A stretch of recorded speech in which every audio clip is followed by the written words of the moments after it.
신앙생활에는 천재가 없습니다. 신앙생활에는 천재가 없습니다. 라는 제목을 가지고 하나님 말씀 증거합니다. 자, 오늘 본문 말씀은 예수님이 십자가를 지시기 전에 겟세마네 동산에 올라가셔서 기도하시는 장면입니다. 최후의 만찬을 마친 예수님은 감람산 안에 있는 겟세마네 동산으로 가셨어요. 제자들도 함께 같이 갔습니다. 그런데 제자들은 예수님이 감람산으로 올라가시는 그 모습을 보고 그 누구도 이상하게 생각하는 사람이 없었습니다. 예수님, 왜 감람산에 올라가십니까? 이 한밤중에. 이렇게 물어보는 사람이 없었습니다. 왜냐하면 제자들은 다 알고 있었거든요. 예수님이 왜 감람산으로 가고 있는지 알고 있었습니다. 그러면 제자들은 어떻게 알았을까요? 예수님이 미리 말씀해 주셨습니까? 그건 아니에요. 예수님이 제자들에게 말해 주지 않았는데도 제자들은 다 알고 있었어요. 왜 그럴까요? 예수님이 감람산으로 가시는 경우가 처음 있는 일이 아니기 때문에 그래요. 예수님은 예루살렘에 오시면 꼭 감람산에 가셨어요. 이 사실을 제자들은 다 알고 있었어요.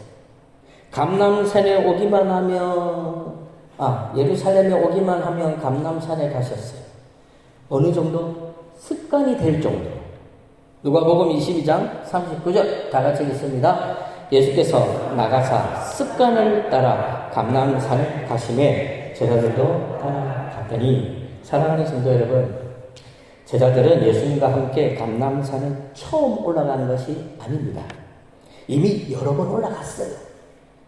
예루살렘에만 오면 예수님은 감람산에 가셨습니다. 그래서 제자들도 예수님이 감람산으로 가실 때 그 누구도 이상하게 생각하는 사람이 없었습니다. 그러면 왜 예수님은 감람산으로 가셨을까요? 왜 예수님은 감람산으로 가셨을까요? 기도하러 가셨어요. 제자들은 알고 있었어요. 예수님이 감람산에 가시네. 기도하러 가시는구나 하고 다 알고 있었어요. 왜 기도하러 가셨을까요? 하나님의 뜻을 온전히 이루기 위해서. 하나님의 뜻대로 예루살렘에서 십자가를 져야 되는데 하나님의 뜻대로 십자가를 잘 지기 위해서 하나님 앞에 엎드려 기도하기 위해서 가신 겁니다. 사랑하는 성도 여러분, 십자가를 지는 일은 쉬운 일이 아니에요.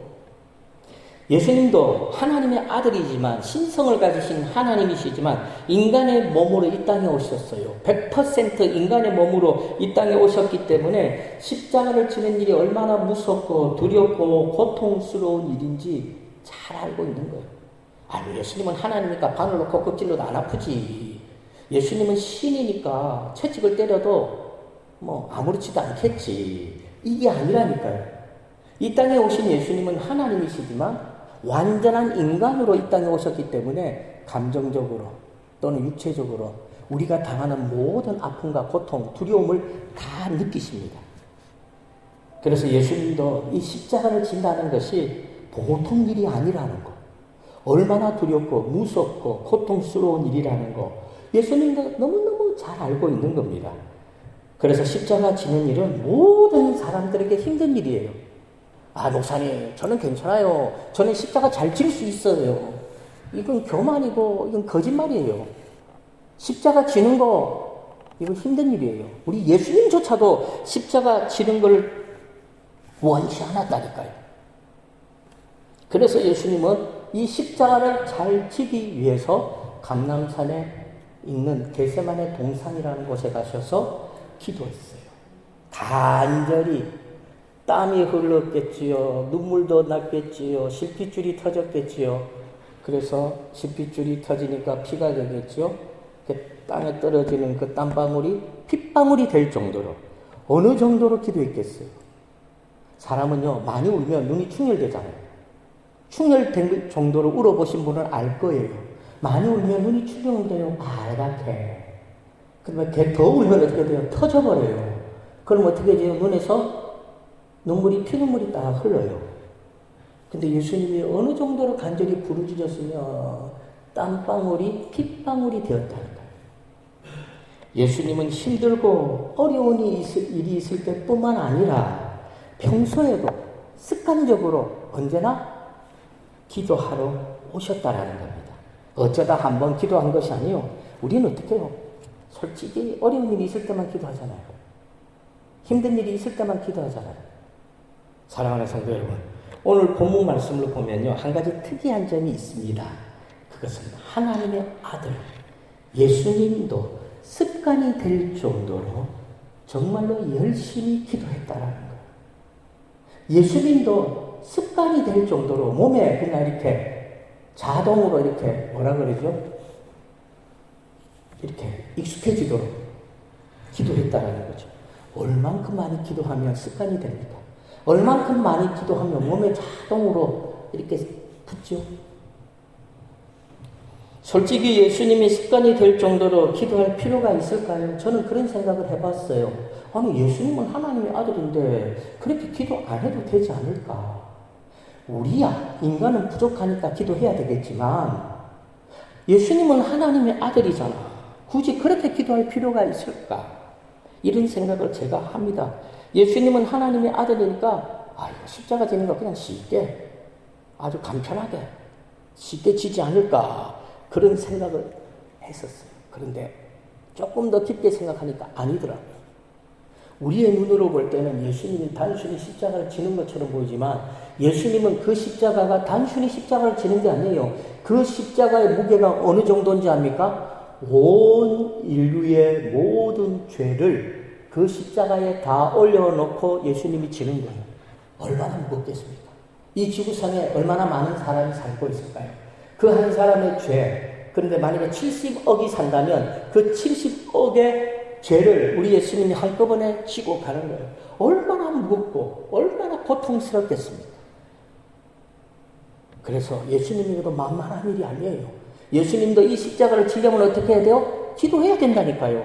기도 안 하면 예수님도 십자가 못 지는다니까. 못 지어요. 그 정도로 십자가를 지는 것이 만만한 게 아닙니다. 예수님도 습관이 될 정도로 기도했습니다. 그래야 십자가를 질 수 있기 때문입니다. 그럼 우리는 어떻습니까? 나는 어떻습니까? 우리는 예수님처럼 습관이 될 정도로 기도하고 있습니까? 겟세마네 동산에 가지 마시고 교회 안에서, 성전에서 습관이 될 정도로 기도하고 있느냐고요. 안 하잖아요. 예수님도 습관이 될 정도로 기도했기 때문에 하나님의 뜻에 따라서 십자가의 길을 걸어갈 수 있었던 겁니다. 그러므로 우리도 예수님처럼 습관이 될 정도로 기도해야 돼요. 그렇지 않으면 죄송하지만 우리의 기도는 응답이 없습니다. 우리의 사명은 절대 성공할 수 없습니다. 특히 영혼을 구원하는 일은 할 수가 없습니다. 목사님, 전도가 안 되는데요? 당연히 안 되죠. 어느 학생이 시험을 치는데 점수가 안 좋아요. 당연히 안 좋죠. 왜? 공부 안 했으니까. 성도들은 기도를 습관이 될 정도로 하지 않으면 전도 못합니다. 습관이 될 정도로 기도하지 않으면 사명 감당하지 못하는 거예요. 당연한 겁니다. 그래서 신앙생활에는 천재가 없어요. 자꾸 오늘날 성도들은 자기가 천재라고 생각해요. 말씀 한 번 들으면 다 되고 기도도 한두 번 하면 다 된다고 생각해요. 우리 천재 아닙니다. 성도들 중에 천재는 없어요. 신앙생활에 천재 없습니다. 신앙생활을 잘 하려면 기도해야 돼요.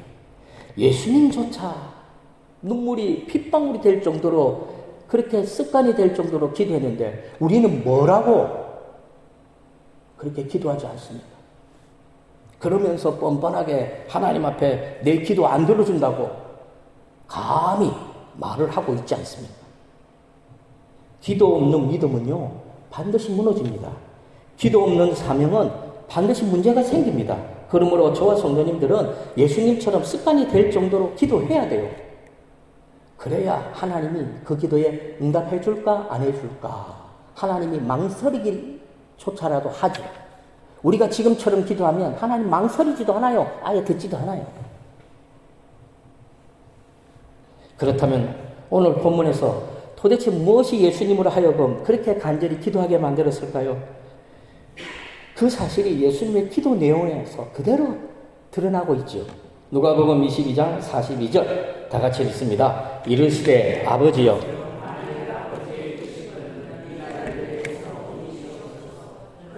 내 원대로 마시옵고 아버지의 원대로 되기를 원하나이다 하시니, 예수님으로 하여금 습관을 따라 기도하게 만든 문제, 그것이 뭡니까? 예수님이 마셔야 될 잔이에요. 예수님은 얼마 있으면 이 잔을 마셔야 돼요. 그 잔이 뭡니까? 십자가를 지는 거예요.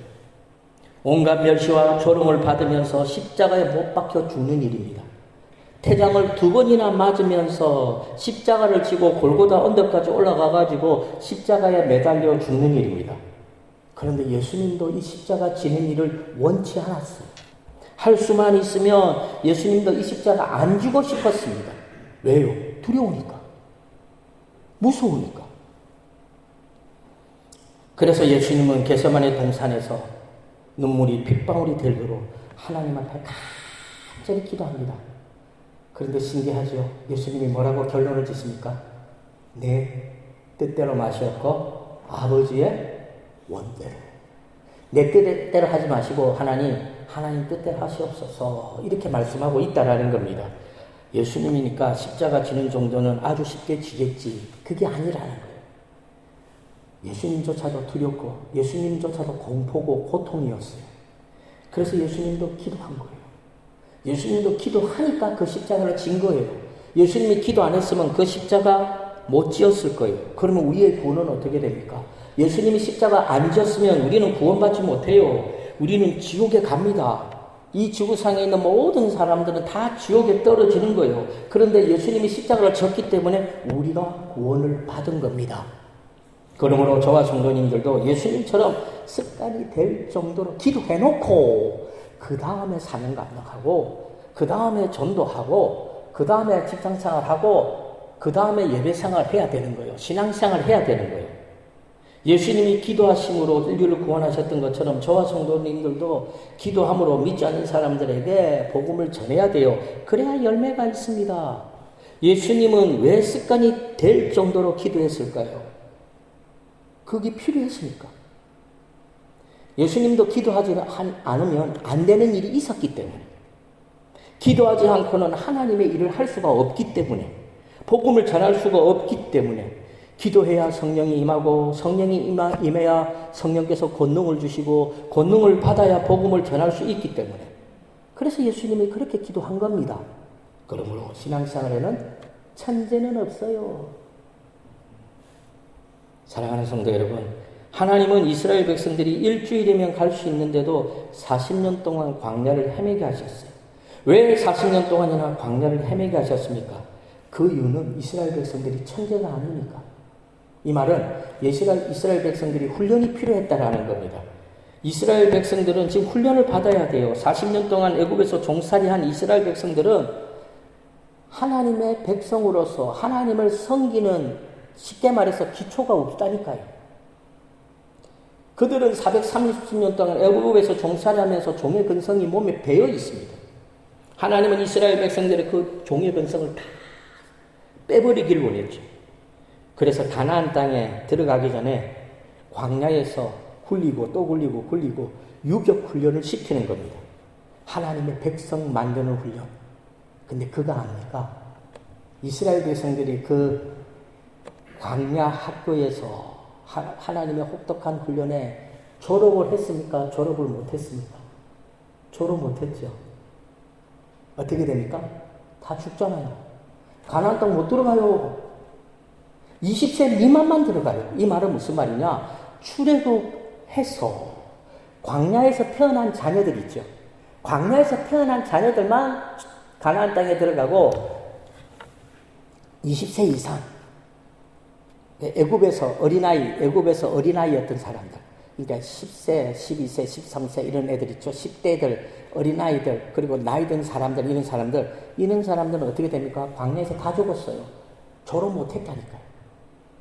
그래서 종의 근성을 가지고, 쓴뿌리를 가지고는요, 하나님의 축복의 자리에 못 들어갑니다. 우리는 정말 착각하지요. 이스라엘 백성들은 출애굽을 해서 광야를 지나서 가나안 땅에 들어갔다, 이렇게 알고 있지만 못 들어갔어요. 출애굽한 백성들은 가나안 땅에 못 들어갔어요. 어떤 사람만 들어갔지요? 광야에서 태어난 20세 이상. 이 사람만 들어갔다니까요. 하나님은 광야에서 이스라엘 백성들의 종회근성을 없애기 위해서 신앙훈련을 하셨죠. 하나님의 백성답게 하나님을 섬기며 살아갈 수 있도록 훈련을 한 거예요. 왜 그럴까요? 신앙생활에는 천재가 없기 때문에 가르쳐야 돼요. 가르쳐야 돼요. 천재가 아니잖아요. 그래서 하나님은 40년 동안 이스라엘 백성들을 광야에서 굴리고 또 굴리고 또 굴린 겁니다. 그러므로 신앙생활에는 천재가 없기 때문에 우리는 습관이 되도록 훈련을 해야 돼요. 그렇지 않으면 우리는 매일 넘어지고 하는 일마다 안 되고 하나님의 백성이면서 축복하는 거리가 먼 인생을 살아갈 수밖에 없습니다. 언제나 불평하고 원망하며 살다가 나중에는 하나님 앞에 심판받을 수밖에 없습니다. 사랑하는 성도 여러분, 저와 성도님들의 신앙생활은 습관이 되어야 돼요. 몸에 그냥 붙어야 돼요. 자동이 돼야 돼요. 기도생활도 예배생활도 전도생활도 습관이 되어야 돼요. 그렇지 않으면 우리는 이 세상에서 승리할 수 없습니다. 기도할 수도 없고 전도할 수도 없어요. 하나님이 기뻐하는 예배도 드릴 수가 없습니다. 무엇보다 하나님이 맡겨준 사명도 감당할 수가 없어요. 저는 야구 좋아합니다. 야구. 옛날에는 야구를 했었죠. 야구를 하는 것도 좋아했어요. 근데 지금은 야구하면 큰일 납니다. 야구하면 아마 다른 데 다 고장이 날 거예요. 지금은 눈으로 보는 거 좋아합니다. 언젠가 시간이 되면 사직 야구장에 한번 가봐야 되는데 아직까지 한 번도 못 가봤어요. 언젠가 시간 되면 저하고 사직 야구장에 같이 갑시다. 야구 좋아하니까 저는 야구에 대한 상식 있죠. 야구 규칙. 이런 거 거의 모르는 게 없어요. 모르면 인터넷 찾아가지고 그 야구 상식, 지식을 찾고. 모르면 저는 모르면 알고 넘어가야 돼요. 모르면 잠이 안 와요. 모르면 잠이 안 와요. 학교 다닐 때도 수학 문제 풀다가 잘 모르잖아요. 그럼 지금 잠을 못 자요. 그 문제를 해결해 놓고 자야 돼요. 밤을 새요. 그 문제를 풀기 위해서. 그래서 저는 반드시 알아야 돼요. 그래서 저는 모르는 거 그냥 넘어가는 일이 거의 없습니다. 제가 질문을 할게요. 투수가 공을 던졌습니다. 타자가 그 공을 쳤어요. 그러면 타자는 투수의 공을 보고 칠까요? 안 보고 칠까요? 보고 칠까요? 이거 아십니까? 투수가 공을 던지면 타자가 그 공을 보면요, 그 눈으로 그 공을요 볼 수가 없대요. 왜? 공이 너무 빨라서. 눈은 그 공의 속도를 못 따라가요. 보고 치면요 못 쳐요. 투수가 공을 150km 정도만 던지면 타자의 눈은요 그 공을 따라갈 수가 없어요. 그냥 하얀 뭐라 그럽니까? 허연 실도 보여. 그냥 선으로 보인다니까요. 공으로 안 보여요. 근데 어떻게 그 공을 칩니까?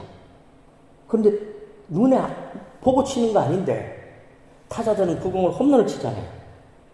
크게 두 가지 방법이 있다고 해요. 하나는 몸을 완전히 습관이 되도록 정확한 방망이를 휘두르는 훈련을 한대요. 정확한 폼을 만드는 거죠. 수천 번, 수만 번 손바닥이 까지도록 피가 나고 굳은 살이 빼기고 또 굳은 살이 벗겨지고 피가 나고 반복적으로 방망이를 휘두르는 훈련을 한대요. 그래서 정확한 타격 폼을 만드는 거예요. 그래서 몸이 자동적으로 반응하는 거예요. 툭 건들면 확 정확하게 맞다가 돌아가는 거죠. 툭 건들면 보고 치는 거 아니에요. 툭 그러면 몸이 탁 들어가는 거죠. 그리고 타이밍. 투수가 공을 던지면요, 타자들은 바깥에서 그 투수 던지는 공을 본대요. 와인드업에서 던질 때 나름대로 타이밍을 재요. 하나, 둘 하기 전에 팍 공이 들어오잖아요. 커브 하나, 둘, 셋 하니까 커브가 딱 들어오는 거예요. 하나 하면 직구고 하나, 둘, 셋 하면 커브예요. 그래서 어떻게 해요? 커브냐 직구냐 이것도 헤매는 거죠. 도대체 투수가 커브를 던지냐 직구를 던지냐. 직구를 기다리는데 커브 오면 스트라이크 아웃 당하는 거예요. 그러니까 힘든 거예요. 그래서 10개 중에 3개만 치면 엄청나게 잘 치는 타자가 되는 거예요. 그런데요, 정확한 타격 폼과 타이밍이 딱 맞지요. 그럼 홈런인 거예요. 그럼 홈런이 되는 거예요. 그런데 야구 선수뿐만 아닙니다. 모든 운동 선수들은 피나는 훈련을 하는데 대부분 그 훈련이 반복 훈련이에요. 똑같은 모션, 똑같은 행동을 반복적으로 해요. 양궁 선수들도 이거 잡아 당기는 거 있죠, 이거. 이것도요, 비가 오나 눈이 오나 옆에 사람들이 있나, 뭐 시끄러우나, 그 운동장, 야구 경기장 한복판이나 어디서든지 그 동의하지 않고 정확하게 자기 그 폼을 유지한다고 그러더라고요. 그래야 정확하게 활을 쏠 수가 있죠. 반복 훈련. 몸이 알아서 하도록. 생각하는 것이 아니라 몸 자체가 익숙해지도록 습관이 될 정도로 반복 훈련을 하는 거예요. 그래야 야구 선수는 홈런을 칠 수 있고, 그래야 축구 선수는 골을 넣을 수 있고, 그래야 운동 선수들이 올림픽에 나가서 금메달을 딸 수가 있는 거예요. 그래서 사도 바울은 신앙생활을 운동 선수처럼 해야 한다고 사도 바울은 말씀하고 있어요. 고린도전서 9장 24절 우리 다 같이 읽습니다. 시작. 운동장에서 다름질하는 자들이 한 사람인 줄을 너희가 알지 못하느냐. 너희도 상을 받도록 이와 같이 다름질하라. 훈련하라. 땀을 흘려라. 반복 훈련을 하라는 겁니다. 신앙생활도 운동선수처럼 몸이 자동적으로 움직이지도록 습관이 되도록 반복적으로 훈련을 해야 된다는 거죠. 주일이 되면 자동으로 일어나서 교회 가게 되고 새벽이 되면 자동으로 눈이 떠져서 새벽기도에 나오도록 그렇게 해야 된다는 거예요. 왜 이렇게까지 해야 할까요? 신앙생활에 천재가 없기 때문에 그래요. 사랑하는 성도 여러분, 저와 성도님들의 신앙이 습관화되어야 합니다. 그렇지 않으면 우리는 순간적으로 무너집니다. 전도가 안 되는 이유도, 전도가 부담이 되는 이유도 결국 우리의 신앙생활이 습관이 되지 않았기 때문입니다. 그렇다면 왜 습관이 안 될까요? 꾸준하지 않기 때문이죠. 왜 꾸준하지 않습니까? 게을러서 그래요. 우리가 게을러요. 육체적으로도 게으르고 영적으로도 게을러요. 한번 생각해 보세요. 내가 게으른가? 저는 보니까 게으르더라고요. 육체적으로도 조금 게으른 편이 있고 영적으로도 게으르더라고요.